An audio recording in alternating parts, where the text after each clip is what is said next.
নমস্কার আমার নতুন বন্ধুরা। আমি সুরজিৎ দত্ত। আমি প্রথমে একটা ইউটিউব চ্যানেল খুলেছি। আহ, একটা দুটো কবিতা আপনাদের শোনাবো, জানি আপনাদের নিশ্চয়ই ভালো লাগবে। যদি ভালো লাগে আপনারা একটা লাইক দেবেন এবং একটা সাবস্ক্রাইব করবেন।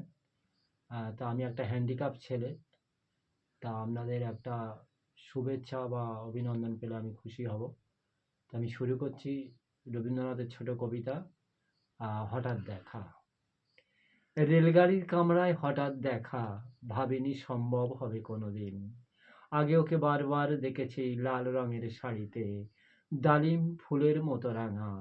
আজ পরেছে কালো রেশমের কাপড়, আঁচল তুলেছে মাথায়, দোলন চাঁপার মতো চিকন গৌড় মুখখানি ঘিরে।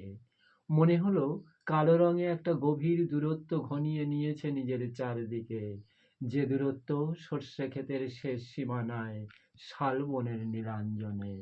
থমকে গেল আমার সমস্ত মনটা, চেনা লোককে দেখলেন অচেনার গাম্ভীর্যে। হঠাৎ খবরের কাগজ ফেলে দিয়ে আমাকে করলেন নমস্কার, সমাজ বিধির পদ গেল খুলে, আলাপ করলেন শুরু। কেমন আছো, কেমন চলছে সংসার ইত্যাদি।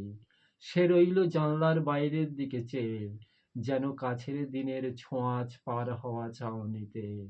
দিলে অত্যন্ত ছোট দুটো একটা জবাব, কোনোটা বা দিলেই না।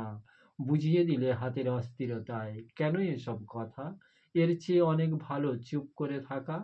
আমি ছিলাম অন্য বেঞ্চিতে ওর সাথীদের সঙ্গে, এক সময় আঙুল নেড়ে জানালে কাছে আসতে। মনে হলো কম সাহস নয়, বসলুম ওর এক বেঞ্চিতে। গাড়ির আওয়াজের আড়ালে বললে মৃদু স্বরে, কিছু মনে করো না, সময় কোথা সময় নষ্ট করবার।